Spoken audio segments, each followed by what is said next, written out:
we know that as soon as you have an event on your calendar that you're training for, your risk of injury goes up. And that's because you're much less likely to skip workouts when you feel a little bit sore and maybe a little bit beat up and you just need to take a day off. And that period of that risk really increases in the last 6 weeks leading up to a race.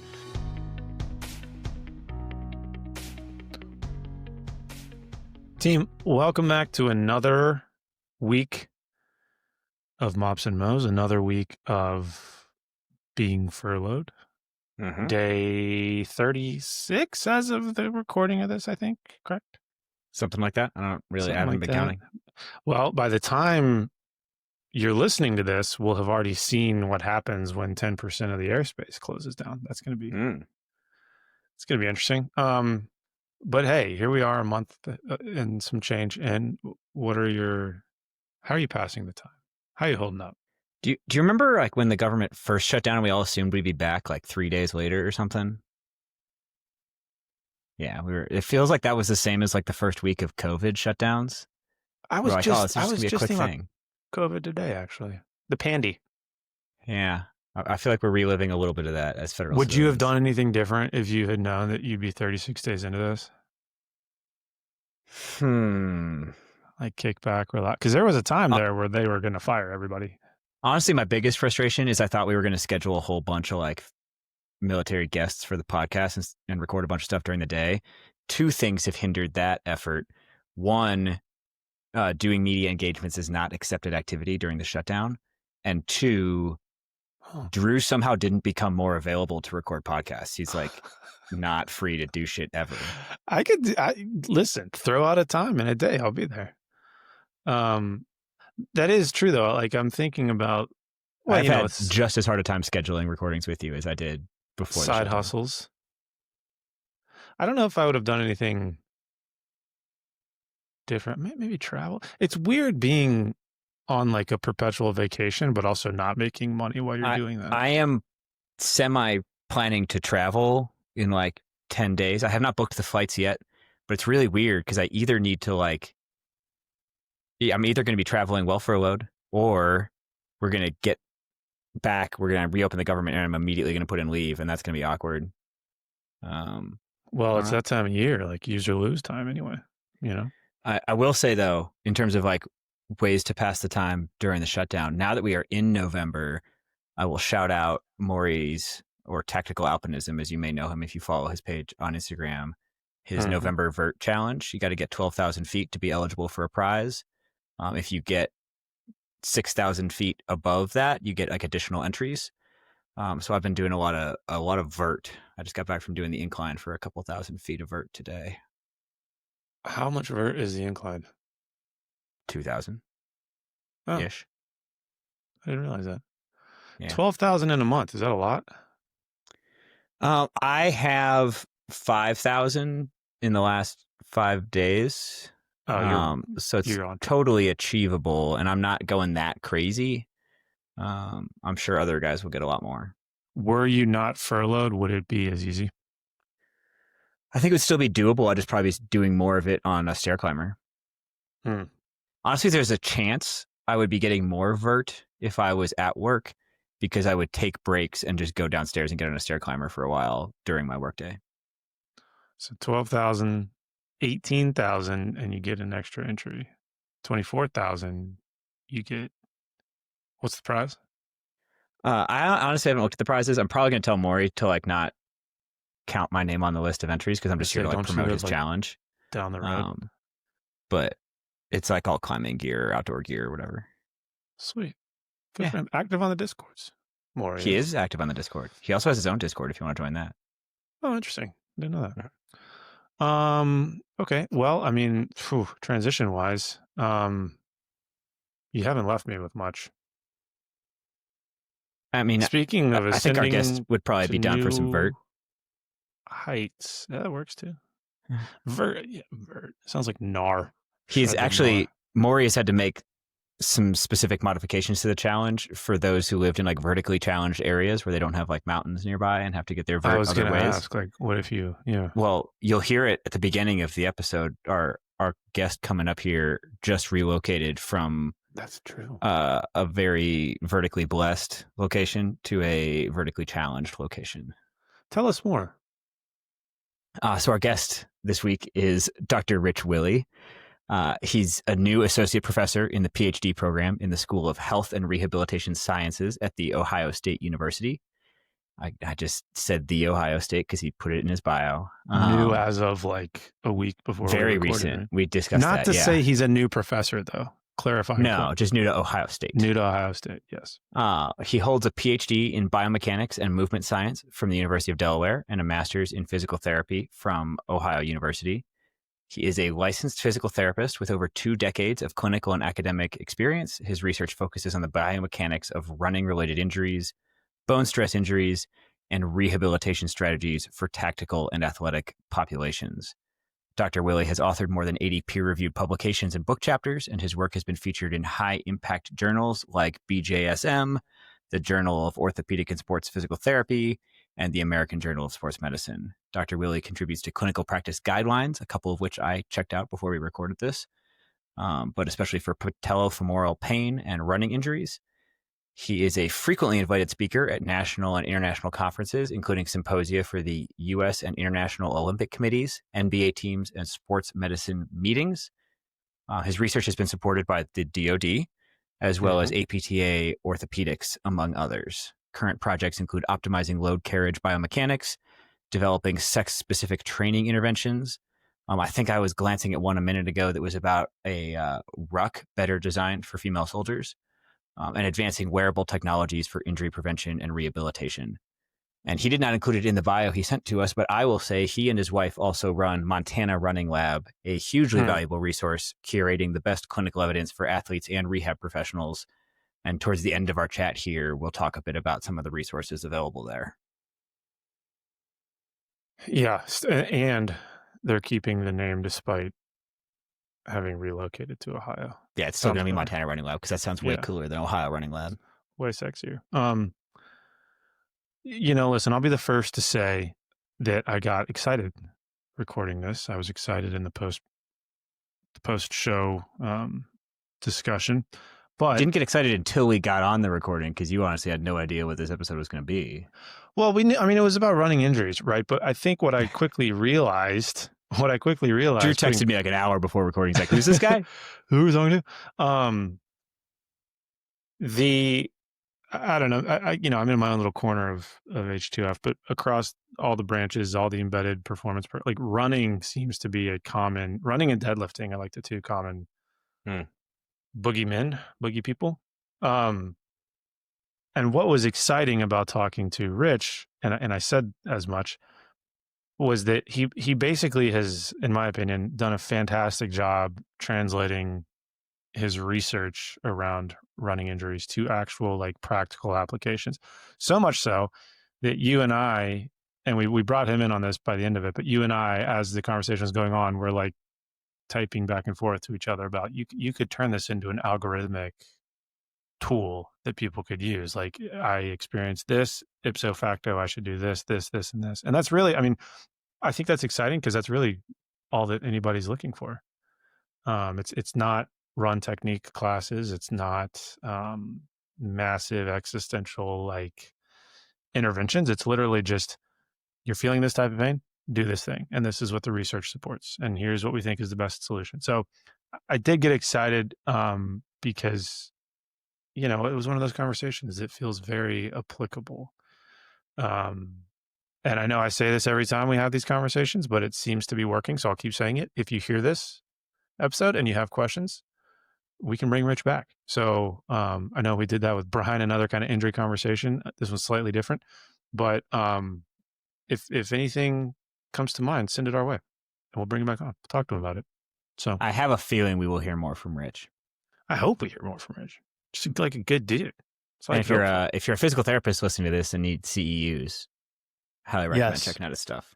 Check out his stuff. You mentioned we did talk about his website towards the end. There are courses on there. His Instagram is like prolific in terms of content that's specific to injury prevention around running. Honestly, like the root reason I invited Rich to come on the podcast, I followed his page for a while. I was honestly super honored that he said he's listened to the podcast for like a year now. Yeah, for a while. Hey, Rich. That's pretty much.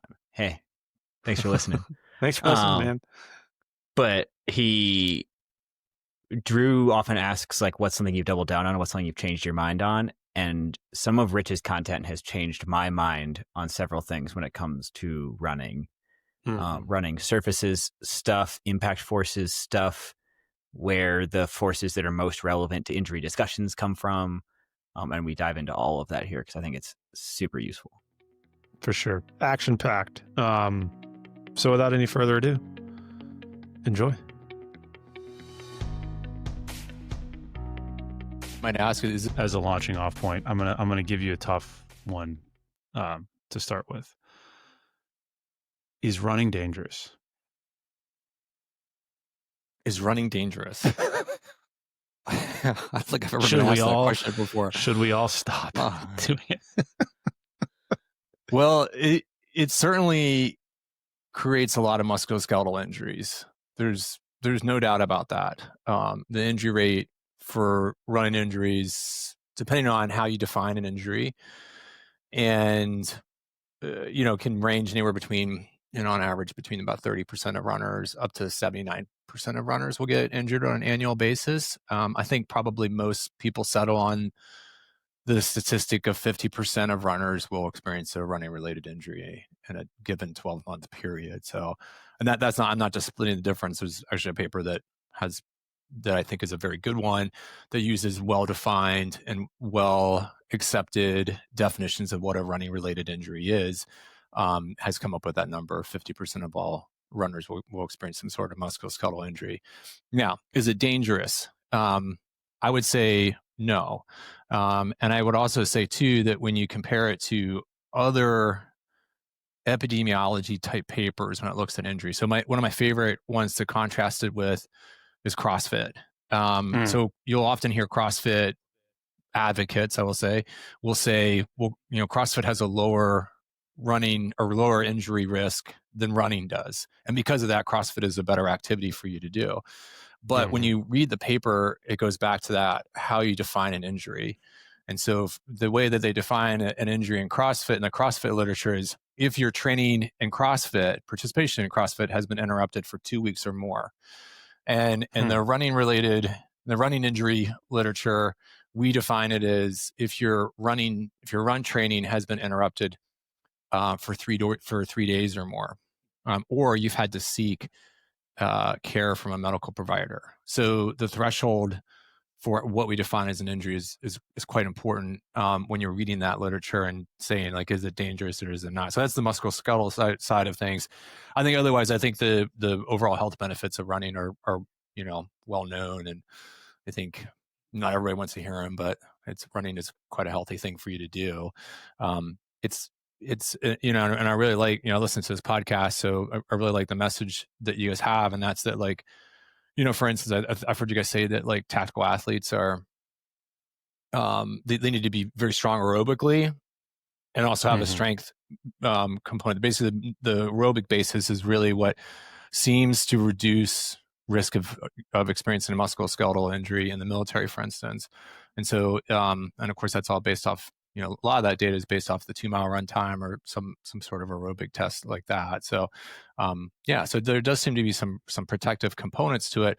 Now, is it really, whether it's the aerobic fitness itself or the training that you've done to get yourself fit that has, I should say, the consistent training that you've done over many, many months and perhaps years that has made you more injury resilient? I think that's probably more important than actually being aerobically fit.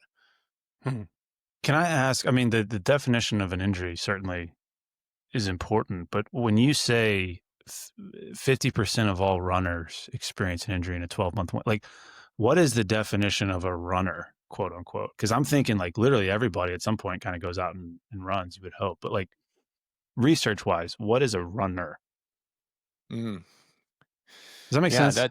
It's a great question.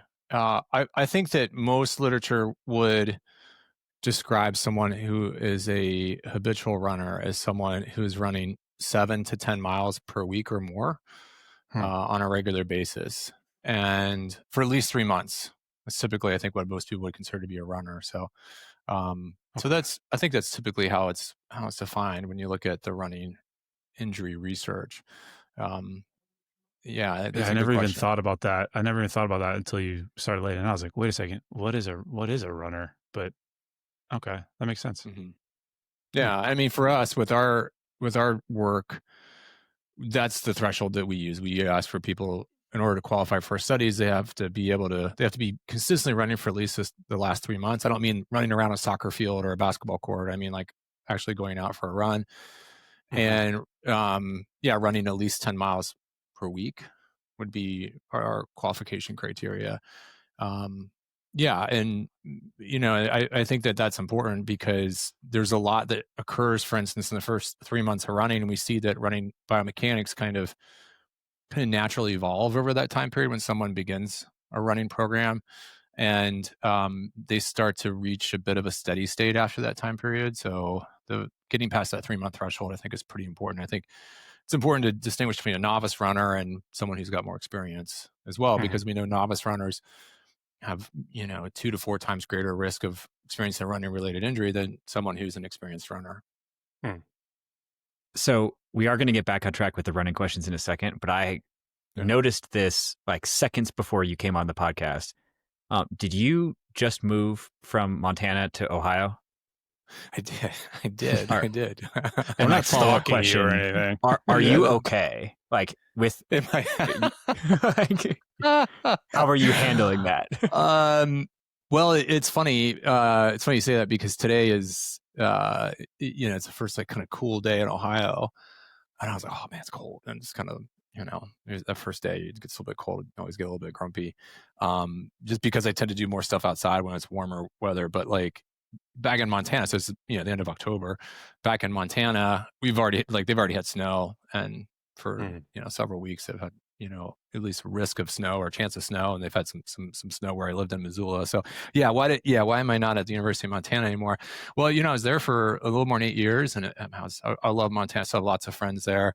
An opportunity opened up at Ohio State to join the group here, and I think like as I'm looking at the second half of my research career, I want to kind of perhaps do some more multidisciplinary type studies and some bigger studies that is going to be easier to do at a large institution like Ohio State. So it's been a great move. I appreciate the sanity check. I certainly miss Montana quite a bit. I mean, I'm an outdoor athlete, so I do a lot of mountain biking and cycling, and from my house in Montana I had access to, I could ride to Canada, really pretty much uninterrupted from there.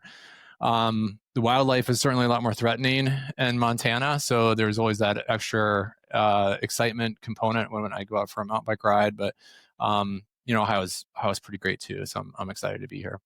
Is it still going to be Montana Running Lab, or is it going to be Ohio Running Lab? Because that's not quite the same vibe. Well, it's a good question. I get asked that quite a bit, so I'm going to keep it as Montana Running Lab. It's a good choice. The reason for that is that Ohio Running Lab doesn't quite have the same ring to it, I think. So plus I have 2 boxes of printed coffee cup or like whatever logoed coffee cups that say Montana Running Lab on there, and so I'm committed now.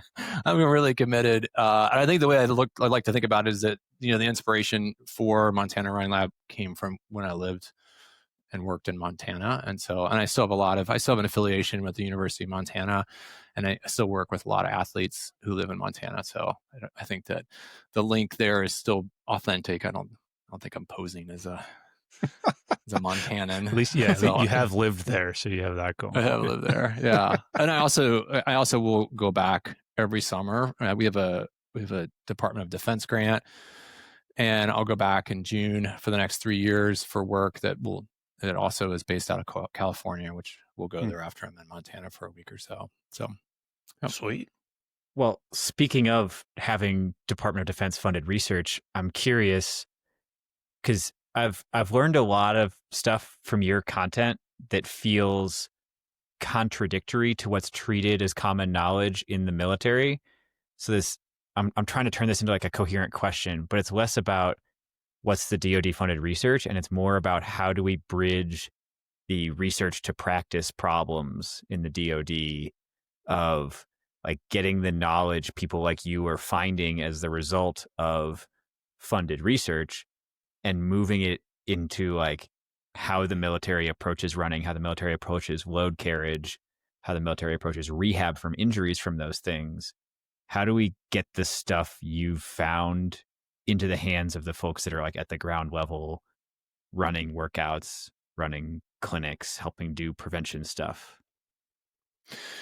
Yeah, these are, knowledge translation is a great question, because like how do we do that? And I think now is a really tough. It's tougher now than it ever has been. I mean, I would say maybe 8 years ago or 6 years ago was a little bit of a sweet spot.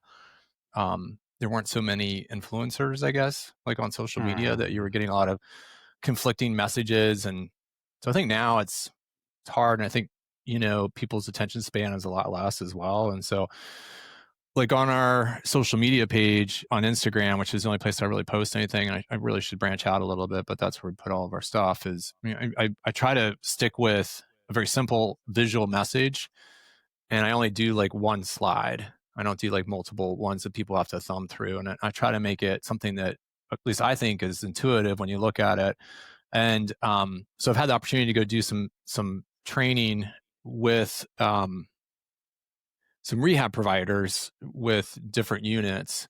And for instance, I was at a unit in late May, and I went in. They have got the workout facility and all that stuff, and they have monitors up, and they had several of our slides going on whatever rotation there, and that was like a really cool moment, I thought, because I was like, oh wow, this is kind of exactly why we have that page, is to do exactly what you're talking about, is take what I think is, how do you make sense out of the research? How do you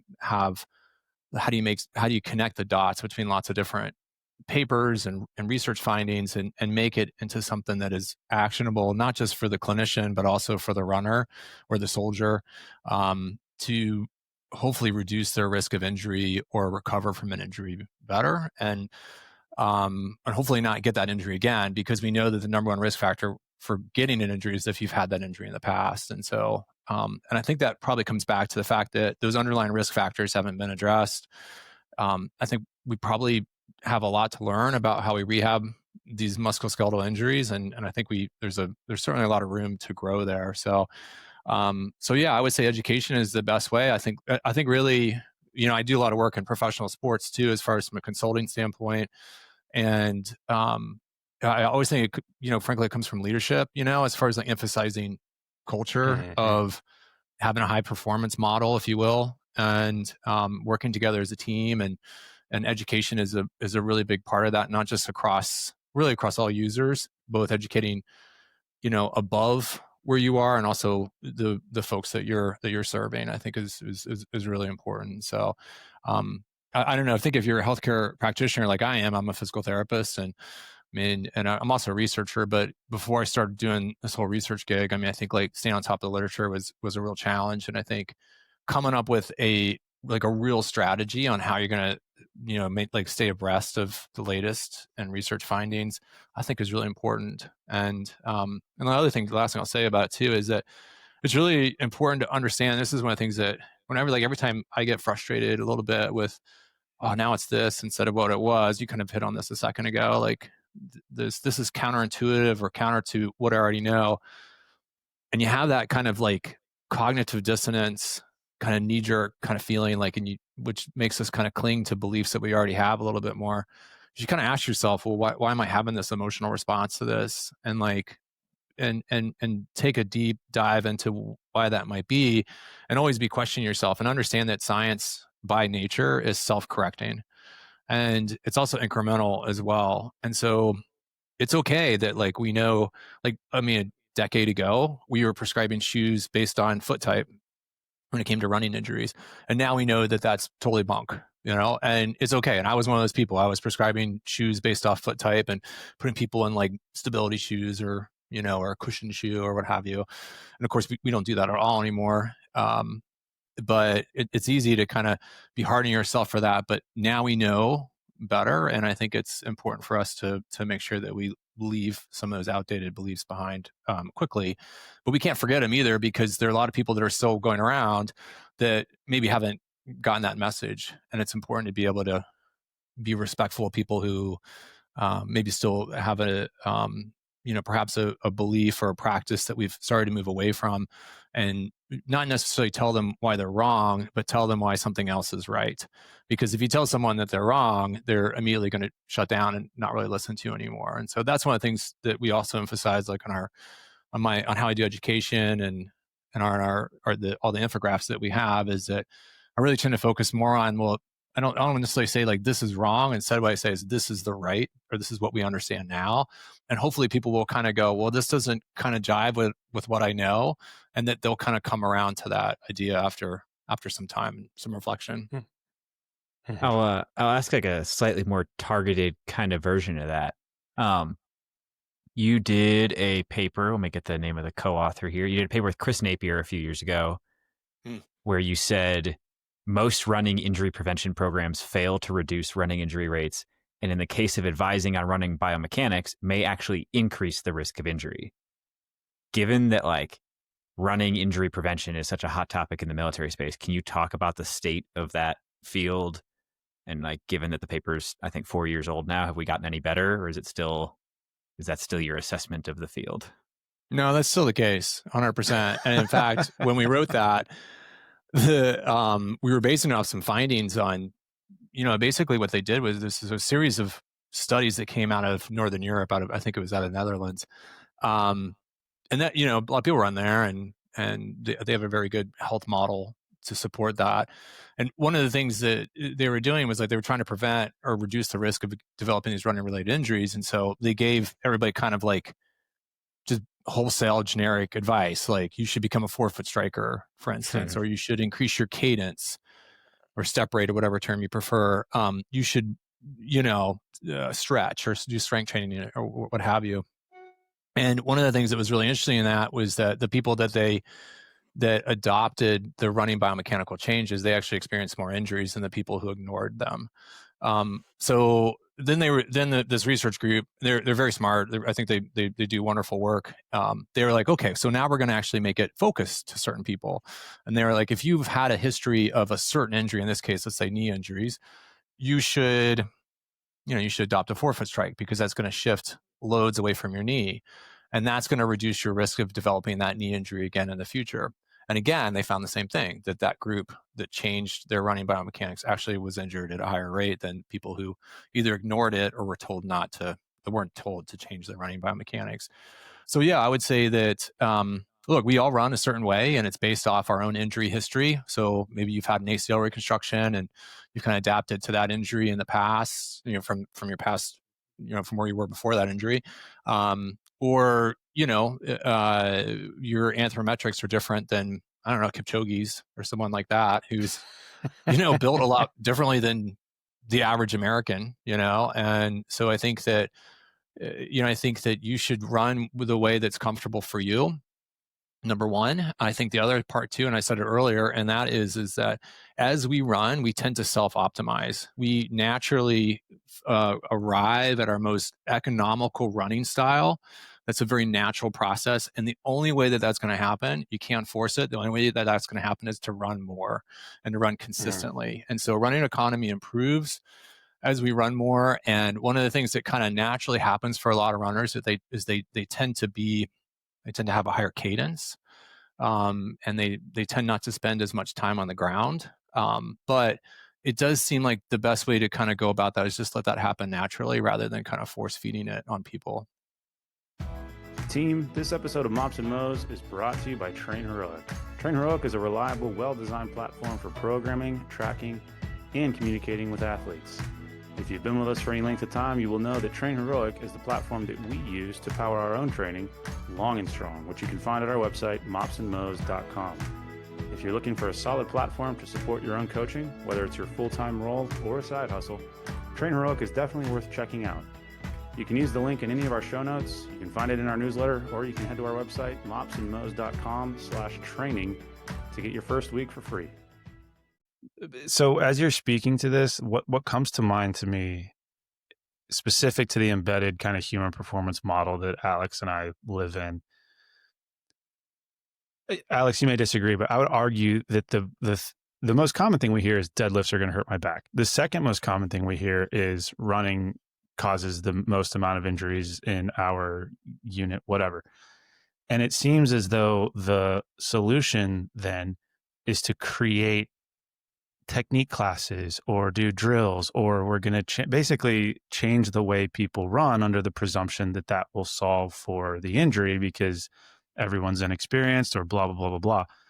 And what you just said, and kind of what I have heard for so long, is that you do self-optimize in a sense. So maybe my question here is like, given both of those things are true, what do you recommend to providers who are dealing with this problem at scale, in some cases one PT to like 1,000, 2,000 people?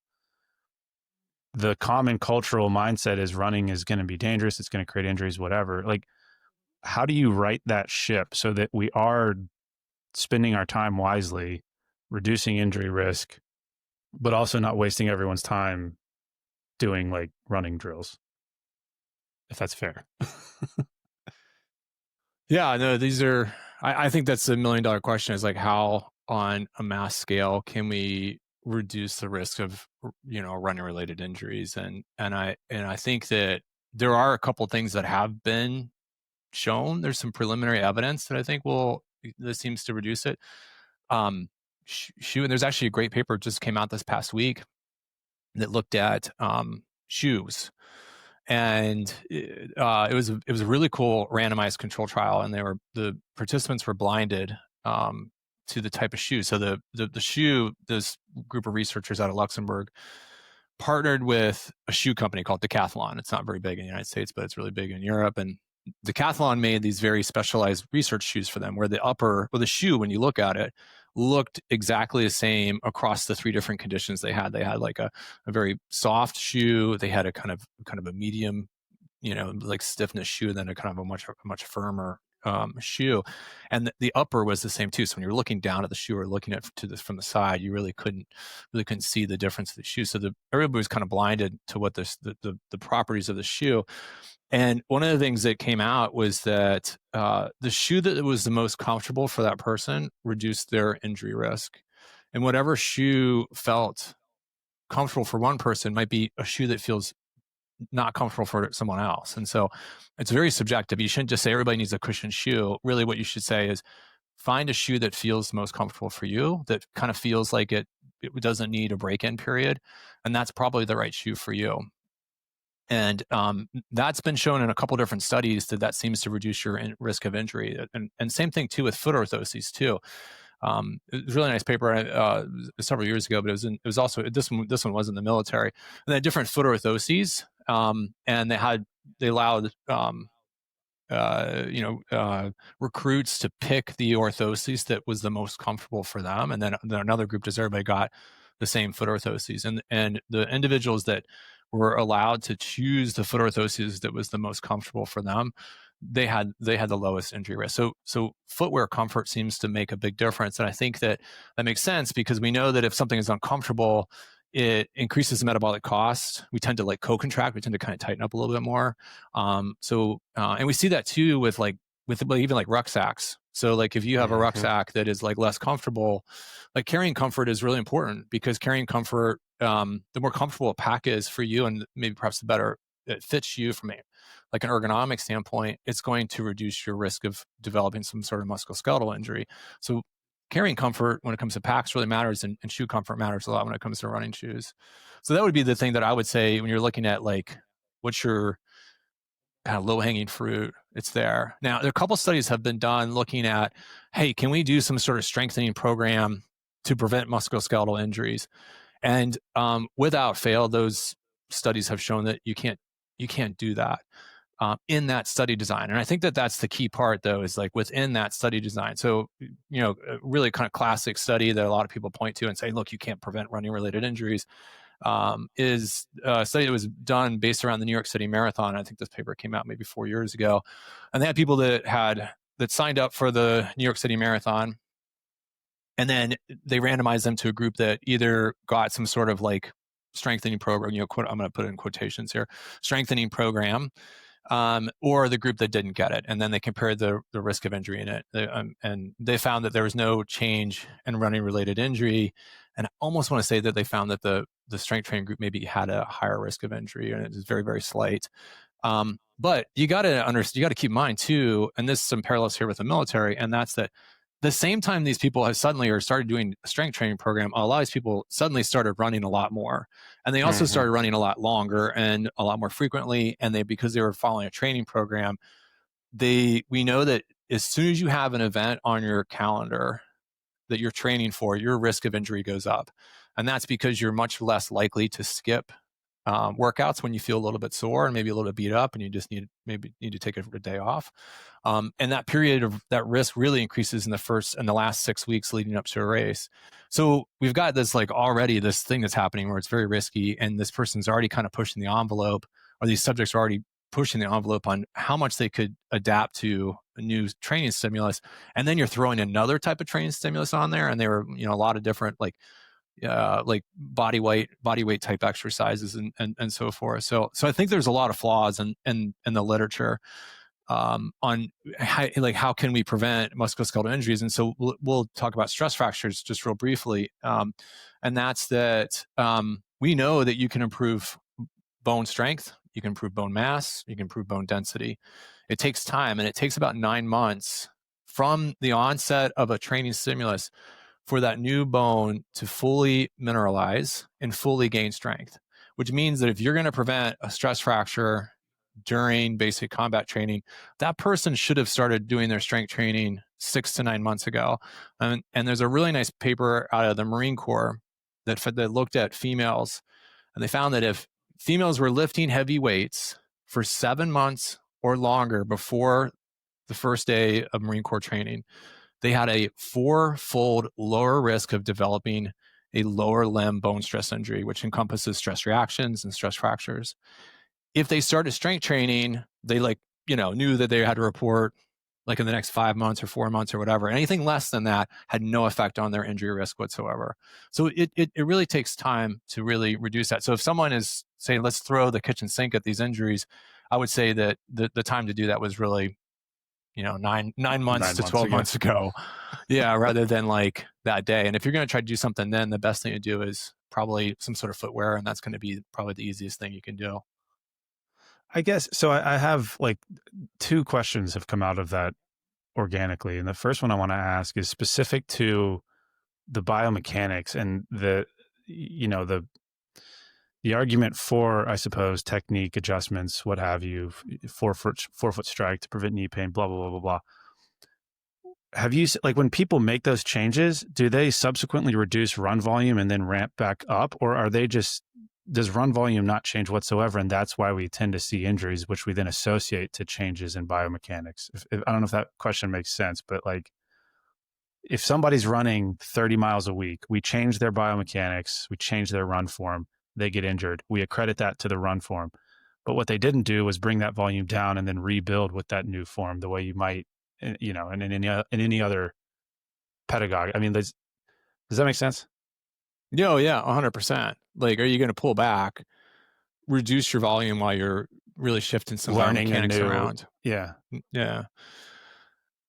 I haven't seen that done in that deliberate in studies.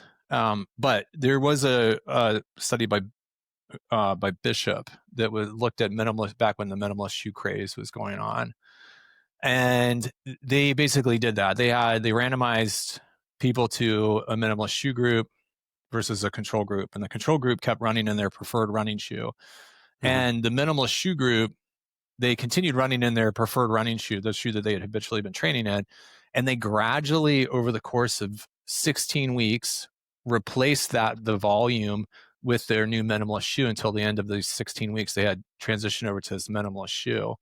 That would probably be the, I think, closest exactly study design to what you're describing. So hopefully that makes sense. They kind of gradually, pulled out of their old shoes and replaced it with this new minimalist shoe. They still got more injuries. The minimalist shoe, because it's a very, when you look at biology, particularly when you're an adult, you're asking you're asking a lot to change. Like bone does not turn over very quickly, and tendon turns over even slower than that. And we often, and this is one of the things that I continue, like my bias is strength training and and aerobic fitness. You go into the gym and you go strength training. You haven't been in the gym for a long time. You go and you go lift weights. You might, maybe let's say you do it smart. You don't develop any delayed onset muscle soreness. You go into the gym the next time after that, you will be stronger. Muscle is very, very clever and very smart.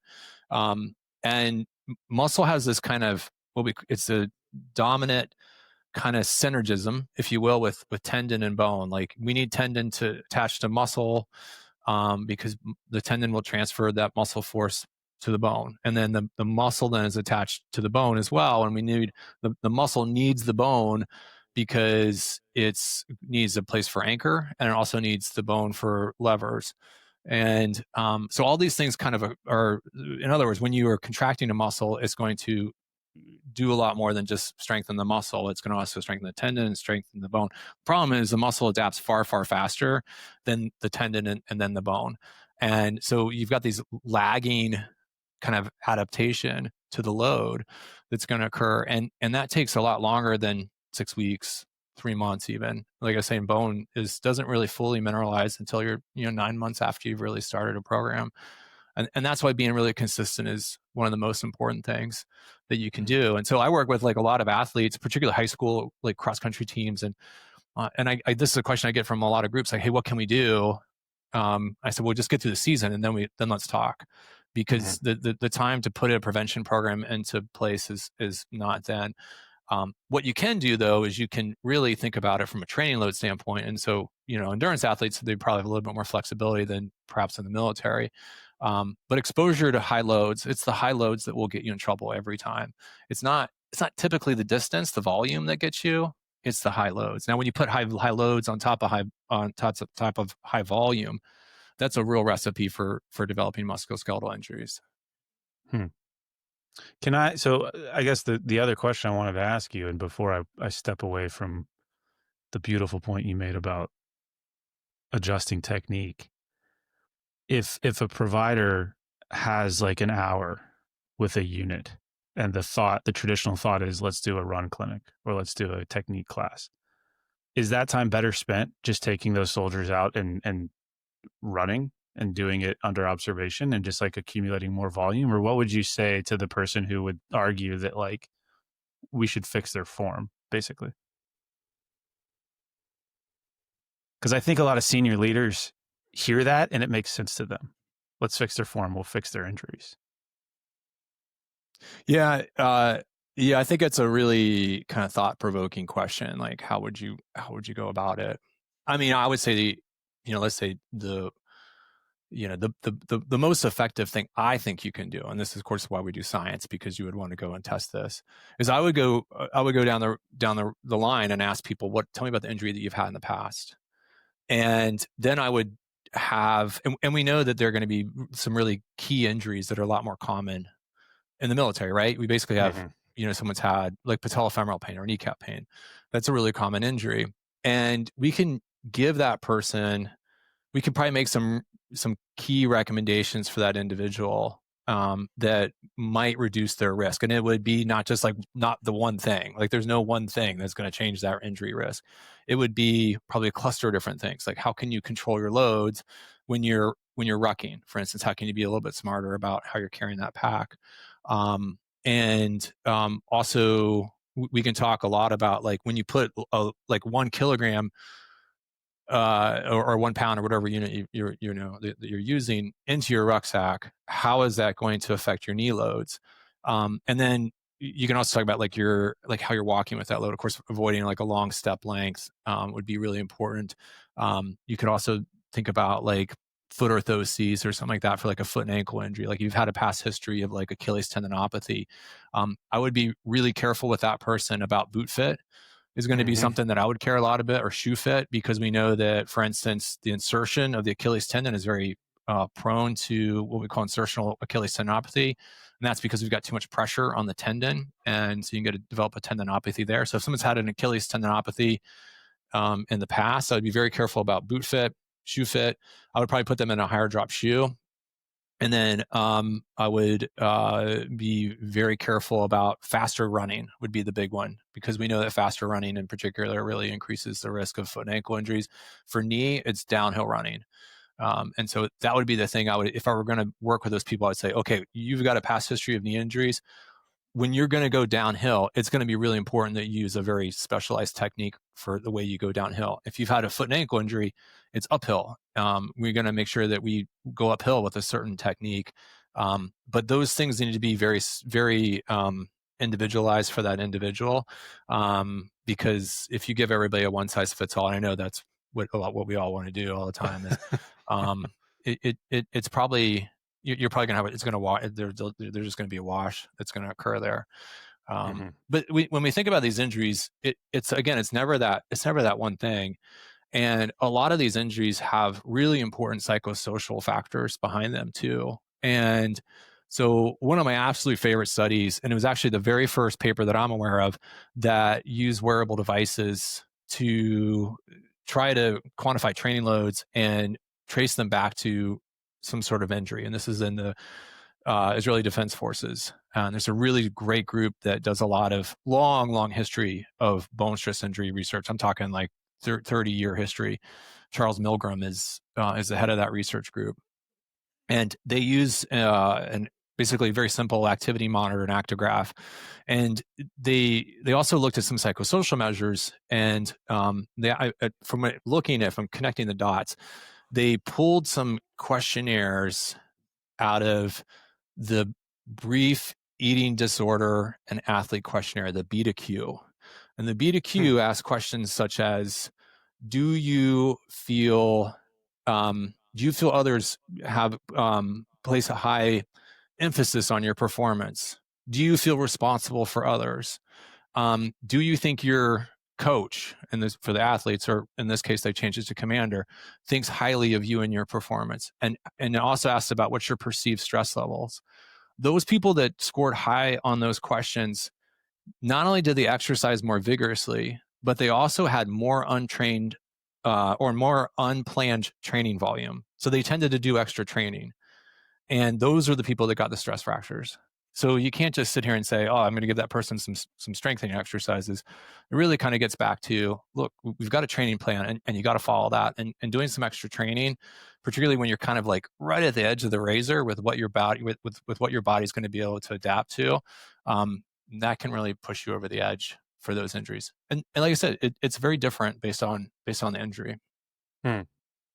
I got to ask one size fits all question, because you're talking about issues that orbit around a hill of mine to die on. Pose method. Do you have any thoughts on it as a running injury prevention strategy? I do. I'm going to try to be really political with this one. So if you look at the foundational pose paper that was, published by the group, Romanoff and colleagues, one of the things that it has on there that with the pose technique is that it has the curve of the ground reaction for the braking and the propulsive force. And one of the things they show on there is that using the pose technique reduces your braking forces. And that's one of the things you hear a lot about this pose technique. If you're still living by Newton's laws, which we all do, you know that is not possible. If you're running at a steady state, your braking forces are being met by an equal and opposite propulsive force. So if you're running at a steady state, now if you're running faster, your propulsive forces will be higher than your braking forces. If you're slowing down, your braking forces will be higher than your propulsive forces. That's just the basic physics. That's one of the foundational components of the pose technique, is that you will reduce your braking forces. Now, you can do that, but you're accelerating. And so I think, I'm not saying that it was anything that, I think it's just was back when some of the biomechanical concepts were there. I think now we understand how to collect better biomechanics. And I think that's why we kind of know that we're like, well, look, okay, let's just take a step back and take a look at this and see what we're doing. Some of the other components to it, like where you're pawing and lifting your leg up and all these things for you're trying to improve your running economy, kind of thing, we know that, as I talked about earlier, we know that that's actually in the short term going to increase the metabolic cost, the cost of running. Now, if you practice it for a long time, you'll probably get used to that, and your metabolic cost will come back down. And we actually looked at that. We had people run with a higher cadence. So we had people come in, they had medial tibial stress syndrome, or most people call it shin splints. We looked at EEG, so which is like had like a skull cap kind of thing that looked at, cortical activity. And we looked at their baseline running biomechanics, and then we asked them to change their running biomechanics. And of course, what you see is the cortical activity, it went through the roof and went way up. And then we sent them off with a Garmin running watch. They gave them real-time biofeedback on their running cadence. And after a month, it came back down to baseline. But when you see that cortical activity come up, that means that it's a lot harder for that person, not just from a concentration standpoint, but also from a running economy standpoint. You lose some running economy there as well. So I think the pose part is nice because it's very packaged well and all that stuff. But I think when you look at the underlying biomechanical principles behind it, I think that they're I think we've moved past those. Without turning this episode into a pose method conversation, it's also probably worth pointing out that like the foundational concept that running, which is a force acting in a vertical plane, can produce network, or gravity being a force that is operating in a vertical plane can produce network in a horizontal plane, is a whole other Newton's law rabbit hole. We'll leave that aside. Yeah. You started mention. Go ahead. But I mean, it is really worth hitting on that. Running is not falling forward. It's falling with style. Yeah.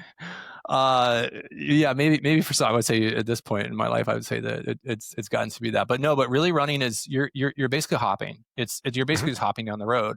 And so you're converting potential energy when you're in the air into kinetic energy when you hit the ground.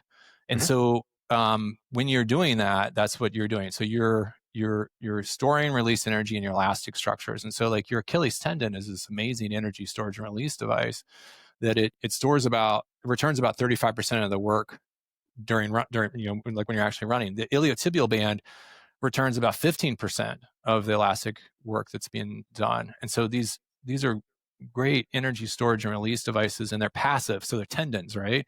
And because of that, they're passive, they don't require a lot of energy. And that's why running is so economical, because you're not relying on your active muscle contractions to move yourself down the road. Now, and so when you're thinking about that whole kind of pogo, or like kind of pogo hopping type activity when you're running, that's really what running is really all about. It's not about falling forward. Not at all. Walking it kind of had this, like what we call an inverted pendulum, where your mass does kind of fall forward, and walking is a lot different than running. It's a different biomechanic. The piece I wanted to pull out too, that you started to go after, that I've heard in your work a few times, is the focus on ground reaction forces when we have conversations about injury risk. Are ground reaction forces the most relevant or most significant forces when we have conversations about running related injuries? Are those the forces we should be focused on? Well, I mean, so it's first, the ground reaction force is it's you're impacting the ground, you're pushing off the ground, and the ground is reacting and pushing back against you. I mean, that's where the reaction component comes from. That is an externally applied force to your body. Now, the internal forces are far higher than that. So we typically think of, when we run, that vertical ground reaction forces, 2.5 body weights. It sounds like a lot. And it kind of is, right? And that's because your center mass, when you run, is getting elevated up off the ground. You have a high amount of potential energy. And then when you come down, your center mass compresses or gets lower to the ground, and that's going to give you that higher force. If you want to have a higher vertical ground reaction force, you get your center mass off the ground higher. And the way to do that is to take a longer stride. And that's why shortening your stride does reduce your load per step, because you're reducing the amount of kinetic energy that is being applied to the system. Now, how we absorb that, I think the tibial bone force is a great example. It really, when you look at peak tibial bone compression force when we run, is around 9 to 10 body weights. Okay, so you should be asking yourself, wait a minute, where that extra 7.5 body weights come from? So 2.5 body weights comes from your vertical ground reaction force, but somehow inside the tibia is experiencing 9 to 10 times that. And it's coming from the muscles that are attached to it. And so in this case, the plantar flexors, so gastrocnemius and soleus, when they contract, they compress the bone. And that's the number one contributor to internal forces are muscle forces. And so if you want to control your risk of injury, you should always go back to how can I control muscle forces, because muscle forces are what's causing the stress on an anatomical structure.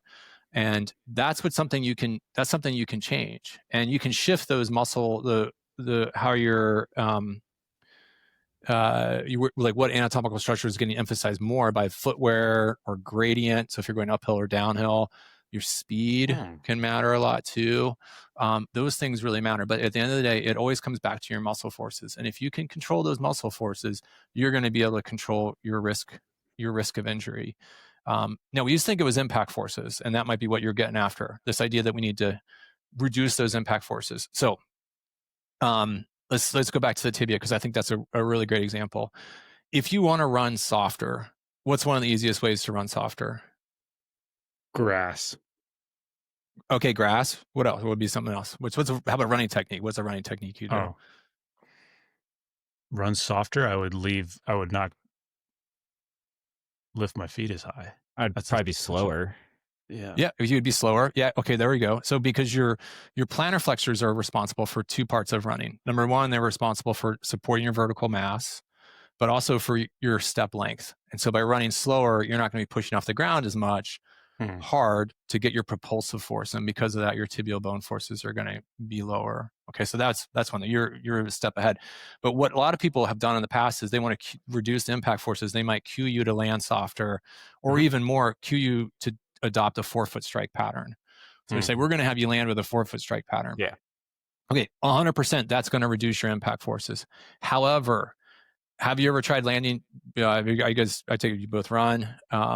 And have you ever tried forefoot striking? Where do you feel it? Yeah. You feel it in your plantar flexors and that calves. And so when you look at people who convert to a forefoot strike, your impact forces go down, but the internal bone forces go up considerably. And we're talking 15 to 20% greater tibial bone forces, because the plantar flexor forces the plantar flexors are contracting so much vigorously. We see the same thing too when we cue people to land softer. When you land softer on the ground, there's something that is attenuating that impact, or that is attenuating, and those again are your muscle forces. And so if you want to land softer, that's fine, but understand that the muscle forces are going to go up, and that may not be what you want to do with someone. Like, for instance, so if someone's recovering from a tibial bone stress injury, or a metatarsal bone stress injury, or fibular bone stress injury, or what have you, the last thing I would do is have them adopt a forefoot strike pattern, because that's going to really increase bone loads in those areas. I would be very careful about putting them in a zero drop shoe, because a zero drop shoe will also increase your plantar flexor forces. And you know that if you've ever tried running in a zero drop or a low drop shoe, you probably got sore on your calf muscles. And that's because the demand on your plantar flexors went up. And so those would be things you would really want to consider there. The opposite would be true too. If you have a foot and ankle injury, you would think about, how can I reduce my plantar flexor forces? And Alex, you said earlier, maybe not run as fast. That's going to be an easy way to do it. The second way you could do that is run in a higher drop shoe, because a higher drop shoe is going to disadvantage your plantar flexors, and will reduce those internal bone and tendon forces as well. God, you're so blowing some minds. Mine included. A lot of useful content there. It brings me to one that I think might have been the original reason I found Montana Running Lab content, which was I was trying to find like the overall conclusion of like running surface and its influence on injury risk and injury type. It's like running on softer surfaces, harder surfaces, grass, pavement, track, dirt, trail, road, whatever. And I'm not 100% sure I have this completely locked in, but the way I understood it is it's kind of counterintuitive in that our body tries to maintain this like foot ground tension constant regardless of what the surface is. So when we run on softer surfaces, our muscles end up compensating to maintain that level of tension. And it's kind of the opposite of what you'd expect in terms of when you would recommend hard surfaces and when you would recommend soft. And you explained it to me one time using the like stepping off a curb in the dark example. And I'm hoping you can like use that example for the audience here, because it helped me understand this like subconscious tension stuff that our body does for us without us realizing it. Right. You said it really well. And that's that our nervous system is really obviously very active when we're running. And our nervous system anticipates when we step off from a hard surface onto a softer surface and vice versa by altering what we call leg stiffness. So it tunes the stiffness of the leg to adapt to that. And if we didn't do that, so I think the example that I think maybe you sent me was like someone dropping maybe some rebar on the ground or something like that. Like you don't want to run like this, you don't want to run like all stiff like that. But the reality of it is like your nervous system already knows that. Like it's not dumb, right? And that's why if you've ever like accidentally stepped off the grass or stepped on something like really soft and you weren't anticipating, you may have even fallen. And that's because your nervous system, your leg was not ready for that change in stiffness. So, I'm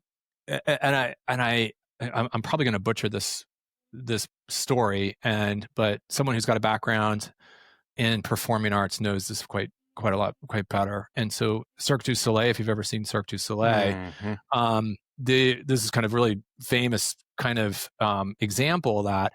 And that's that if you've ever been to a Cirque du Soleil show, there's all kinds of crazy stuff going on. Like you've got like the floor, the stage is rotating and, people are doing like bouncing, bounding on and off of it. Well, they were getting a lot of musculoskeletal injuries in these acrobats because they were coming off the stationary part and landing on the part of the stage that was rotating. But the part of the stage that was rotating was a different stiffness. And the tumblers had tuned their musculoskeletal system to have when they were doing the tumbling on the firmer surface and suddenly landed on something very soft and they had basically were tuned wrong. And so they were getting a lot of musculoskeletal injuries. And so the way that they fixed that was to make the stiffness of both surfaces the same. Because I think they were doing it in like kind of in the dark. So going back to running, a lot of times you're like, oh, you should run on something soft or don't avoid hard surfaces. And if you're a cyclist and you're like trying to ride in the bike lane and people are not running on the sidewalk because they're running in your bike lane because they think it's on asphalt and it's softer or something like that. You could stop and tell them it's okay. You will be just fine running on the cement because your nervous system is quite clever and you will figure it out. I'd love to see how that experience plays out. Hey, man, but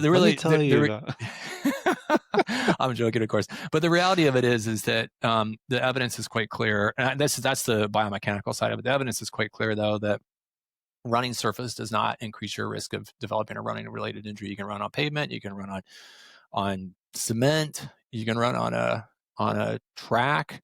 It's not going to, or you can run on grass. It doesn't really make any difference. Now, there is one exception, and that's for Achilles tendinopathy or calf injuries.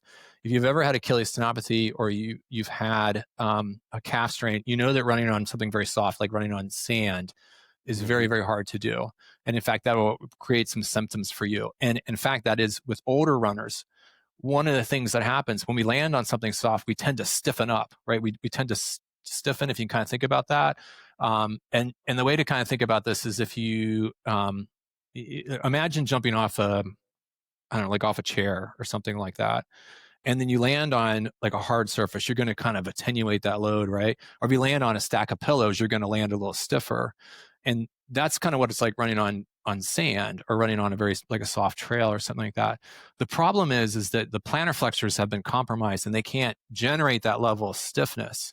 And then because of that, they get more strain in the tendon and that can exacerbate Achilles tendinopathy. So we know that, for instance, trail running is actually a risk factor for Achilles tendinopathy because people and we see this in masters runners in particular, because as we age, we lose collagen in our Achilles tendon and all of our tendons, and our tendons lose stiffness. I know you might feel stiffer as you get older, but really what's happening is you're losing your tendon stiffness, and you're losing essentially the ability to store and release energy in that tendon, and that's a big reason why we start to slow down as we get older. But we also are greater risk for tendon injuries, particularly Achilles tendinopathy, because the tendon is stretchier, and when you land on something really soft like sand or like a soft trail, you're running on that tendon it doesn't have the capacity to tolerate that change in stiffness. And that's the only time that we really see that. And that's one of the reasons why, for instance, if I am working with someone who has Achilles tendinopathy, almost without exception, they do better with perhaps a firmer shoe for the same reason.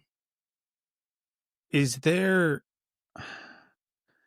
a psychological component to the running surface conversation? I know you just kind of mentioned it doesn't really make a difference, but I'm thinking of individuals who are injured and are coming back from an injury, specifically in a running environment. They're so attuned to the pain that they feel, the perception around, so I guess what I'm asking is, if it feels better for them, quote unquote, to run on grass, for example, because it's softer and they think softer is better, does that factor in at all, or does it truly not make a difference? Yeah, it probably doesn't make a big difference. My philosophy, I'm very agnostic about these kinds of things. Like stretching is another good example. A lot of people are really are very anti-stretching, or maybe even on the opposite end, very, very pro-stretching. I'm very much like, if it makes you happy, if it makes you happy, stretch. It's probably not going to do anything. But if you like doing it, then do it. Same thing with running surfaces. If you like running on softer surfaces, or you like running on firmer surfaces, go for it. I don't think that there's any harm in doing that. Will it alter your risk of injury, whether you believe it or not? I mean, perhaps. I mean, we know that there's, like I said, there's a psychosocial component to a lot of injuries. So there is that component to it. So yeah, it's an important consideration. We always have to kind of think a little bit too about, like, sometimes we always have to kind of go back and question our like preconceived notions. And so I work a lot with track athletes, right? And so one of the places where we see a lot of running related injuries is during indoor track season. If you've ever run indoor track season, you know that we tend to see more foot and ankle injuries during that time. And historically, and I just think this too, is because you are running on a harder surface. The indoor track tends to be a firmer surface, unless you're on this is back in the day. Before now, the tracks have much more of like a spring quality to them. We used to think it was because the surface was harder, but really one of the things you get back to is one of the things that bone does. If you ever want to break a bone, you bend it. But if you really want to break a bone, you bend it and you twist it. And when you are running it on a 200-meter track, you're bending and twisting that bone a lot, because you're not only you doing more turns per mile or kilometer or whatever unit you want to use, the turns are also much tighter. And because of that, you're putting a lot more twisting and bending forces on the bone than if you're doing linear type running. So again, it's always worth kind of taking a step back and say, is it really why I think it is? Or maybe it's something else, particularly when we start seeing some paradigm shifts on like what actually causes these higher forces internally when it comes to bone and tendon and joints. So I know we're going long here. Before we let it get away, I want to ask a question about load carriage. And I know this could be its own entire conversation, but specific to your opinions and thoughts on ruck running is the phrase that I'll use, because we see that a lot. It's a common debate in this space. Should we do it? Should we not? Loaded running, et cetera, et cetera. Like, what would be sort of your statement on that? Yeah, I would say that, well, let's take rucking first.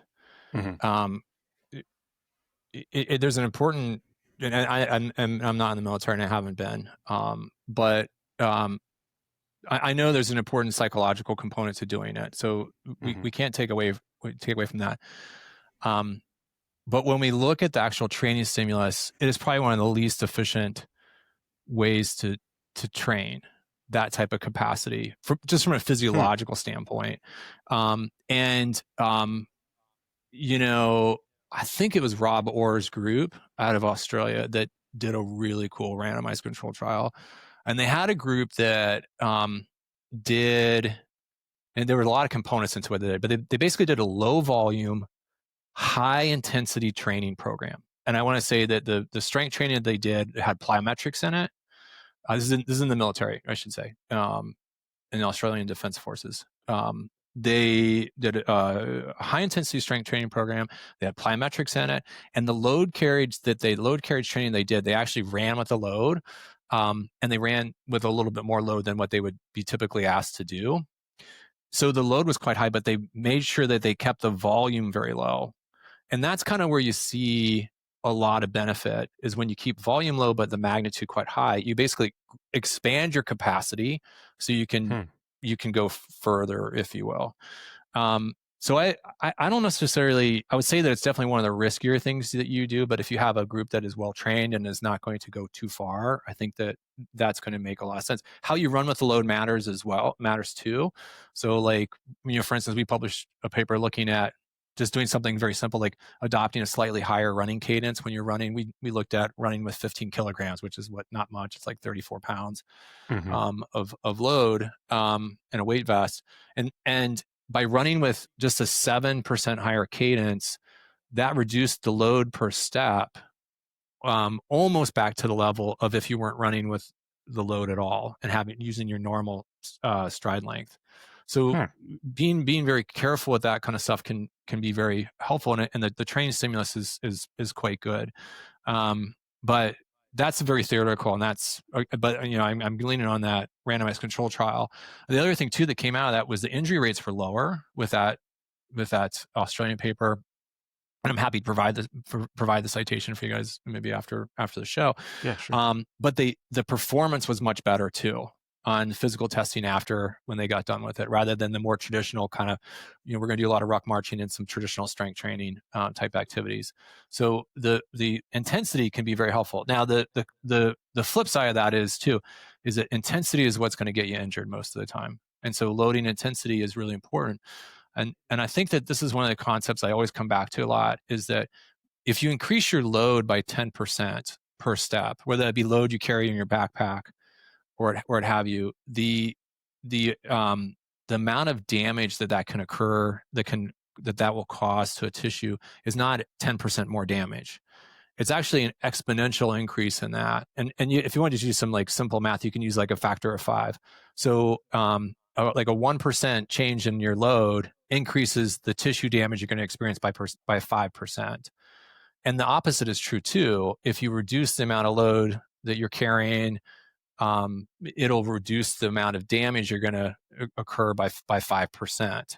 And that's why running with a higher cadence, for instance, can be quite helpful for people when they're coming back from an injury, is that just running with a higher cadence, it's going to really allow you to get back to running a little bit faster as well. So the point of that is like, be very careful running very far with loads, but know that the amount of training stimulus you get is going to be high quality. One I wanted to hit, we're already at the hour mark, so we're going to wrap up here pretty soon. Sure. But I did want to give you a chance, not like selling the product or anything, but you have a course called Advanced Concepts in Running Injuries. And I had a few fast questions as we help people understand what that is. First question being, is it specific to clinicians? And would you recommend for or against coaches attending that? Oh yeah, it's a good question. Yes, these are good questions. Yeah, I do have an online course. And I do, yeah. So with that, it's geared toward the clinician, but I've had lots of coaches take that as well. So clinicians, I've had everybody from sports med physicians to physical therapists and athletic trainers take that course, but a lot of people with strength and conditioning backgrounds take it as well. And they'll reach out to me. I always tell them, if you are interested in it and you're not a clinician, if you get into it and you decide it's not for you, then just send me an email. We'll give you a full refund. That hasn't happened yet. So I don't know if they're just afraid to ask her, but it seems like people are pretty happy with it. But it starts off with, we talk a lot about how we shouldn't be using the same sort of training program if you're, for everything. You should have a very specific training program if you're targeting muscle, a different training program if you're targeting tendon, a different training program if you're targeting bone, and how you can adopt your program based on that. And, you should be thinking a lot about like, who's in front of me. If I've got someone younger, I know they're going to be, greater risk for bony injuries. If I'm working with someone who's more seasoned, So like, for instance, special forces, for instance, we know that they tend to have more issues with tendinopathies and plantar fasciopathies and calf strains, and how you might train that person, that group, a little bit differently than you might train someone who is maybe like a new recruit. So, but then we go into like other things like, how to do a gait analysis, but how to treat very specific injuries, and so forth. So yeah, I think it works well. I've done a version of that that's geared more towards the tactical athlete, that have come on bases and done in person, and I really enjoy doing that course quite a bit. I have other questions related to the course, but I think in the interest of time, most of the answers to those are just take the course and find out. But yeah. If someone's listening and they're interested, they can send me an email, and I'm happy to float a discount, or if like a group wants to take it, I'm also happy to do that as well too. I feel I don't want to get ahead of ourselves here, but like I feel like you're gonna get contacted by a lot of people in our space. I mean, I can't, and again, you know this probably better than we do, but like just the sheer amount of conversations going on at our level about how to solve for a lot of the things that it seems like you've already solved for. Like, I'll speak to the audience here for a second. Like, if you're an embedded physical therapist and you're not intrigued by this, then like go somewhere else. Because like, we've been listening to the same debates and discussions for like 5-6+ years now, and it's like, well, okay. I'm curious. There's Drew and I started talking like behind the scenes for a second. Drew and I have a Google Doc where we talk to each other while we talk to you. Do I keep track? It's like of a group chat you're not invited to. But in that document, one of the things we were bouncing around a little bit early in the conversation that we will certainly follow up with you later, but I think might already to some degree be in that course, is the utility of having like a decision tree product that said like, okay, individuals in front of me, they're dealing with this type of knee pain. These are the top 2 or 3 factors that person should look at. Or they're dealing with plantar fasciitis type stuff. These are the top 2 or 3 factors for them. Or they're dealing with IT band stuff. These are the top 2 or 3 factors for them. Or shin splints. Like, I think something as simple as that, maybe not even for clinicians, maybe just for like squad leader, platoon sergeant, platoon leader, to like be able to say, because like these things crop up and not everybody goes to a medical professional every time in the military. A lot of people are trying to like self-manage things. And I do think there's some potential there for like, people wonder about it all the time. Maybe it's time to just answer it for the organization. Yeah, no, those things are in there. Exactly. Like how to, what are good strategies for very specific injuries versus like medial tibial stress syndrome versus Achilles tendinopathy. Like what are going to be the most hazardous types of loads for them? And then what are going to be the easiest things for them to get back to from when they're recovering from an injury? I think, those things are in there. I also have a lot of data too on like return to rucking. If someone's interested in that, they're welcome to reach out to me. And like, for instance, like if you have someone who's returning from an injury, and let me see if I can pull this up here because I've got these, data, but like, just some examples, of like, of loads. Like for instance, if you add 1 pound to a pack when you're like returning to rucking and you're walking with that load, that's going to increase loads on the patellofemoral joint by factor of 4. So every pound that you add there is going to increase loads on your patellofemoral joint that much. For the tibia, it's less. And so if you're recovering from like a tibia injury or from a plantar flexor injury, so calf strain or Achilles tendinopathy, you can progress that person back faster because 1 pound in the pack equals about 1.2 pounds extra load on the tibia, and it's easier, and so you don't have to do like the one size fit. Everybody gets the same return to rucking program or something like that. You can tailor it based off the injury. You can also do some things too. You can be really clever about how you're returning this person back. So let's say you've got someone with Achilles tendinopathy. You can have them do a lot of their rucking on a treadmill that's maybe positioned with a little bit of a downhill to it. It's like a 3% grade. And that's a great way to get someone back after a serious foot and ankle injury because the plantar flexor forces are lower. Now, you would never want to do that with someone who has a knee injury, for instance, because you know that knee forces go up quite a bit when you're going downhill, and you would do the opposite for someone recovering from a knee injury. You'd start them off doing a little bit of an uphill gradient. It's a great way to kind of get someone back. And so, yeah, all that stuff's in the course. But yeah, I'm sorry, I could talk about this stuff for a while. It's something I think about a lot. And these are, I mean, I'm a scientist, but I'm a clinician. I still treat quite a bit. And so, yeah, I think that's reflected in the research that we do. And yeah, I definitely, the last thing I want to do is start doing research that no one's ever going to use. I mean, I don't know, Alex, call me crazy, but in terms of researchers who've come on this podcast and have contributed something that could make a huge, massive difference in like actual practitioner day-to-day stuff, like you're kind of up there. So kudos. Oh, thank you. To you. And that's no offense to the other researchers we've had on the podcast. Yeah, there's the great ones. Yeah, for sure. I appreciate it. That's super nice. I appreciate it. And, no, the knowledge translation. I hope I wasn't too hard on pose running earlier. Well, Alex mentioned it on this podcast as being too hard on pose running. Alex mentioned it as a hill he's going to die on. I think the hill's already been demolished. I'll speak directly to the Romanovs for a second. I did see both Romanovs like 2 weeks ago in DC. They were walking around the same conference I was at. You guys can say stuff to me, like if you got some beef you want to hash out, come up and talk to me. Like people keep talking to me on behalf of them, and I know I'm not on their Christmas card list anymore, and they're not my biggest fans. But like, if I got something wrong in the stuff I've produced related to pose method, please correct the record. So yeah, Rich, you were by no means as hard as some of us have been towards the Romanovs.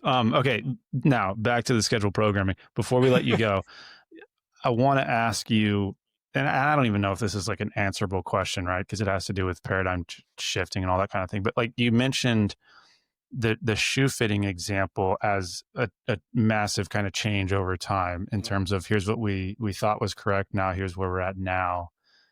Given your level of expertise and the optic that you have over the research in this space, do you sense that there is something now that we might look back on 5, 10, 15 years and say, you know, maybe not what were we thinking, but what's the next biggest change, I guess, is what I'm asking. And again, that might be unanswerable, but like, what do you sense that might be? I think that the thing that will change the most is how we rehab a lot of injuries that we have always traditionally done as enforced rest. I think that a lot of these injuries, we emphasize enforced rest too much, and then we throw them back in, and then they get re-injured, and we're left scratching our heads trying to understand why. So a good example of that is ACL reconstructions. When I came out of with my physical therapy degree from Ohio University, we were treating ACL reconstructions with a lot of straight leg raises and quad sets and wall squats and so forth. And then we sent them back to playing basketball or what have you. And then we would be like surprised when they would re-rupture their ACL or tear their other ACL. And the reality of it is we were doing a terrible job preparing them for this. We were basically treating the trauma of the surgery. We weren't actually rehabilitating these people and getting them prepared to go back to whatever the demands were of their sport or whatever other activity. I would say we do the same thing now with tendinopathies. We do the same thing now with stress fractures. We under-prepare these people to go back. We do a lot of enforced rest after these injuries. And I think what you'll see in 5 years, and this is where our lab is working very intensively, is how can we use a biomechanically informed rehabilitation program to start loading these individuals earlier so they're not losing tendon structure, tendon strength, they're not losing bone health and bone strength, because that's what's going to really increase the risk. So for instance, after bone stress injury, and someone has that, in the first year after they come back, 1 in 3 will have a subsequent one. And the weird thing about that is that it's not often in the same leg. It's actually often in the other leg. And that's because they've deconditioned, they've lost bone on both sides. You when you're deloading, you lose bone mass and bone strength. And so you saw, if you're an NBA fan, you saw like Damian Lillard, for instance, is a great example of that.